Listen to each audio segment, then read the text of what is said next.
Acara ini dipersembahkan oleh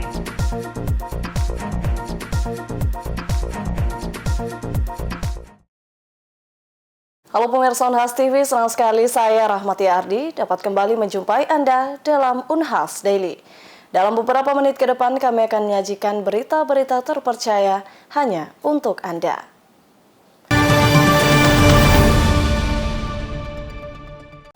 Pemirsa, Sekolah Pasca Sarjana Universitas Hasanuddin Makassar membuka sejumlah program studi baru yang dirancang untuk memenuhi kebutuhan akademik dan pasar.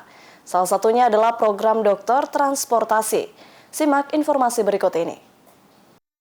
Universitas Hasanuddin Makassar kembali menunjukkan komitmennya dalam pengembangan pendidikan tinggi melalui pembukaan 4 program studi baru di Sekolah Pasca Sarjana. Program ini dirancang untuk memenuhi kebutuhan akademik dan pasar, serta menjawab tantangan global dalam berbagai bidang.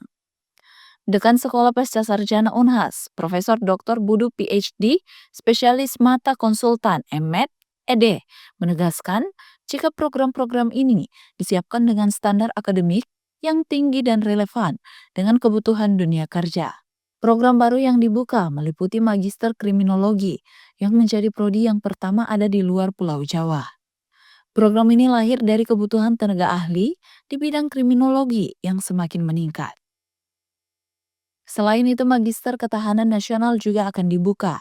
Prodi ini menawarkan kajian mendalam bukan hanya tentang militer, namun juga terkait dengan ketahanan ideologi, sosiologi, dan politik. Ada juga program Magister Manajemen Pendidikan yang dirancang untuk mendukung akademisi dan pemerhati pendidikan dalam mengembangkan kebijakan serta sistem pendidikan yang lebih baik.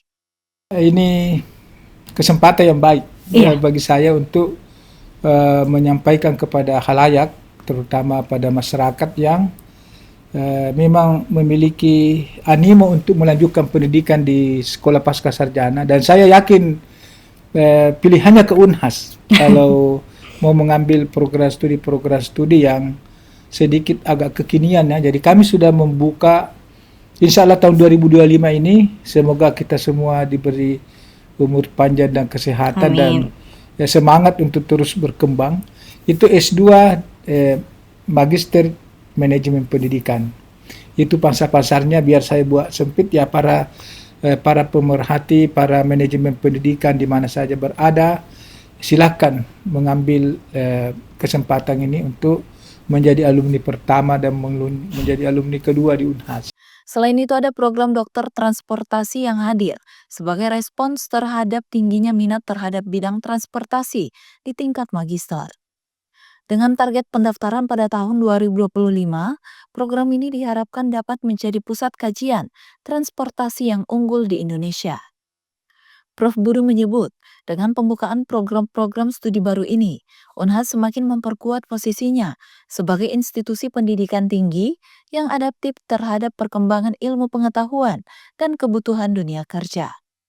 Profesor Budu menambahkan, dengan hadirnya program-program tersebut, diharapkan dapat memberikan kontribusi signifikan bagi masyarakat serta meningkatkan daya saing lulusan Unhas di tingkat nasional maupun internasional.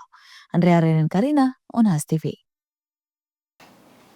Pemirsa, paparan angin dingin secara terus-menerus pada satu sisi wajah dapat meningkatkan risiko Bell's palsy, suatu kondisi kelemahan otot wajah yang mendadak. Bagaimana penjelasannya? Berikut informasinya untuk Anda. Bell's palsy merupakan kelumpuhan otot wajah sebelah sisi yang terjadi secara tiba-tiba. Kondisi ini disebabkan oleh gangguan pada saraf kranial ketujuh atau saraf wajah. Meskipun penyebab pastinya belum diketahui, namun 2 faktor diduga menjadi pemicunya, yaitu infeksi virus dan paparan cuaca dingin yang terus-menerus. Menurut Ketua Program Studi Neurologi, Fakultas Kedokteran Universitas Hasanuddin, Profesor Dr. Muhammad Akbar PhD SPNK DVM, paparan angin air conditioner atau AC yang mengenai langsung pada satu sisi wajah dalam waktu lama dapat meningkatkan risiko Bell's palsy. Kondisi ini terjadi ketika saraf wajah mengalami peradangan akibat perubahan suhu yang drastis dan berkepanjangan. Memang sering sekali kejadian ya, orang berada di ruangan AC kena Bell's palsy. Sebenarnya Bell's palsy itu sampai saat ini penyebabnya tidak diketahui. tapi diduga dikaitkan dengan dua hal. Yang pertama dikaitkan dengan infeksi virus, dan yang kedua dikaitkan dengan cuaca dingin. Nah, cuaca dingin ini bisa menimbulkan Bell's palsy kalau cuaca dingin itu mengenai terus-menerus satu sisi wajah. Jadi bukan yang dinginnya menyeluruh, bukan. Itu orang yang terkena Bell's palsy itu ketika misalnya posisi duduknya itu berada di bawah AC dan angin AC-nya itu secara konsisten mengenai satu sisi wajah. Nah, itu bisa menimbulkan Bell's palsy. Prof. Akbar menambahkan, Bell's palsy dapat dibedakan dari stroke berdasarkan gejala yang muncul. Jika stroke umumnya hanya menyebabkan mulut mencong, maka Bell's palsy menyebabkan ketiga gejala sekaligus, yaitu kesulitan mengurutkan kening, mata yang tidak bisa menutup, serta mulut yang terlihat miring. Meskipun kondisi ini bisa membaik dengan pengobatan, pencegahan tetap perlu diperhatikan. Prof. Akbar menyarankan untuk menghindari paparan angin dingin langsung pada wajah, terutama saat berada di ruangan ber-AC. Dengan menjaga suhu tubuh dan menghindari paparan udara dingin yang berlebihan, risiko terkena Bell's palsy dapat dikurangi. Feni Septiani Samuel, Unhas TV. Pemirsa, kondisi lidah yang berwarna putih kerap kali sebagai pertanda adanya kondisi tak sehat dari lidah itu. Terlebih lagi jika dibarengi dengan bau mulut. Adakah langkah untuk mencegah lidah putih? Berikut penjelasan dokter spesialis bedah mulut. Lidah putih merupakan gejala umum ketika lidah seperti memiliki lapisan putih tebal atau mungkin muncul dalam bentuk bercak-bercak. Ini bisa juga disertai dengan gejala tidak enak dan bau mulut. Lidah putih juga dapat menumpuk dari waktu ke waktu atau mungkin muncul tiba-tiba jika terjadi iritasi atau infeksi pada lidah. Menurut dokter spesialis bedah mulut dan maksilofasial Universitas Hasanuddin, Dr. Gigi Andi Tajrin, jika lidah, gusi, ataupun pipi dalam yang berwarna putih disebabkan oleh jamur. Meski kualitas bau yang dihasilkan lebih rendah dari bakteri, tetap ada jamur berbau yang bisa menimbulkan bau mulut. Lidah, jadi lidah, gusi, atau pipi bagian dalam yang berwarna putih itu ada dua penyebabnya, ya, bukan oleh bakteri, tapi oleh jamur. Nah, jamur juga ini ada yang bau, ada juga yang memberikan ketidaknyamanan terhadap bau mulut. Tetapi dia lebih rendah kualitas baunya dibanding bakteri. Nah, jadi kalau lidah putih atau mukosa bibir atau gusi putih, itu kemungkinan besar dia bisa karena jamur atau gambaran tumor ganas. Ya, tapi untuk bau mulut dia tidak memberikan dampak klinis yang bermakna. Lidah putih umumnya tidak berbahaya dan bisa diatasi dengan menjaga kebersihan mulut. Namun dalam beberapa kasus, ini bisa menjadi tanda penyakit seperti infeksi jamur oral, leukoplakia, atau bahkan gejala penyakit serius lainnya. Jika disebabkan oleh penyakit tertentu, lidah putih bisa disertai dengan keluhan sulit makan atau bahkan sulit bicara. Untuk mengatasi lidah putih, Dr. Tajrin menyarankan agar membersihkan permukaan lidah pada saat sedang menyikat gigi, memperbanyak mengonsumsi air putih dan menghentikan kebiasaan merokok maupun meminum minuman alkohol. Selain itu juga sangat disarankan untuk menghindari makanan atau minuman yang bisa membuat lidah iritasi, seperti makanan yang pedas ataupun panas. Zulkarnain, Unhas TV. Mangrove memiliki peran vital dalam mencegah abrasi dan menyimpan karbon. Akademisi Universitas Hasanuddin pun menegaskan pentingnya menjaga hutan mangrove dari kerusakan. Simak informasi selengkapnya.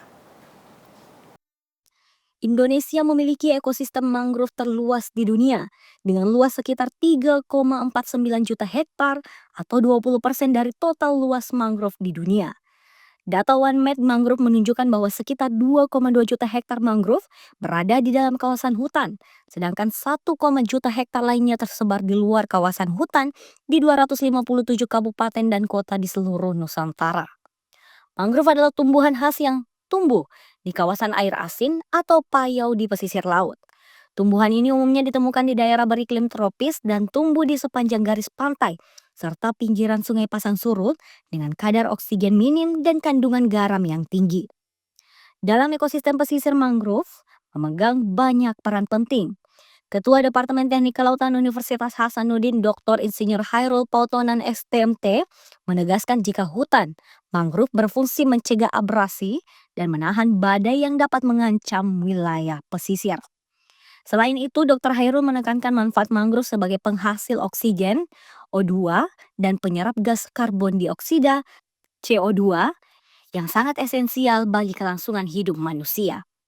Mangrove menyimpan karbon dalam jumlah besar dan menjadi salah satu solusi alami dalam menghadapi perubahan iklim. Namun kerusakan pada ekosistem mangrove dapat menghilangkan fungsi-fungsi tersebut yang pada akhirnya mempercepat degradasi lingkungan dan memperbesar ancaman bagi masyarakat pesisir.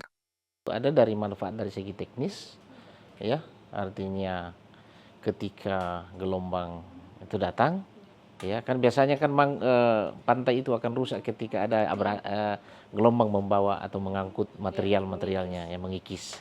Nah, dengan keberadaan mangrove ini itu gelombang bisa diredam dengan akar-akarnya, dengan pohonnya dan sebagainya, akhirnya dia bisa teredam. Itu dari segi pengamanan pesisirnya. Nah, oleh sebab itu banyak wilayah pantai di Indonesia yang dulunya mangrove, tapi karena dikonversi, dibabat dan sebagainya, ya untungnya ada peraturan sekarang tidak boleh loh salah kita kalau kita membawa mangrove sekarang itu justru bagus. Kenapa? Karena masih utuh dulu, tapi sekarang memang banyak yang mengalami permasalahan karena orang mengkonversi hutan mangrove itu. Nah, manfaat lainnya dari itu tadi secara teknis bisa melindungi pantai. Itu dari segi teknis. Yang kedua, dari segi ekologi, ya, dari segi ekologi lingkungan, mangrove ini kan kita tahu kan memproduksi oksigen loh. Ya, untuk kita, untuk hidup orang-orang yang ada di sekitar yang termasuk kita ini, itu kan mangrove ini kan tumbuhan ya. Ya, kita tahu bahwa tumbuhan itu, saya kira teman-teman dari lingkungan lebih paham dan lebih mengerti bahwa itu sangat baik untuk lingkungan. Kemudian di bagian bawah, bagian tanahnya itu kan digunakan oleh hewan-hewan, kepiting, ikan dan sebagainya untuk bisa hidup. Karena itu, Hairul mengingatkan pentingnya upaya bersama dari berbagai pihak, termasuk pemerintah, masyarakat, serta pemerhati lingkungan untuk menjaga dan memulihkan hutan mangrove yang telah mengalami kerusakan. Kesadaran dan kerjasama yang erat sangat diperlukan untuk melindungi ekosistem mangrove dari eksploitasi berlebihan dan konvensi lahan yang tidak terkontrol. Dengan peranannya yang krusial bagi ekosistem pesisir dan keberlangsungan hidup manusia, mangrove bukan sekedar hutan kecil di pesisir pantai, melainkan benteng penjaga kehidupan dan masa depan bumi. Rahmatia, Unhas TV.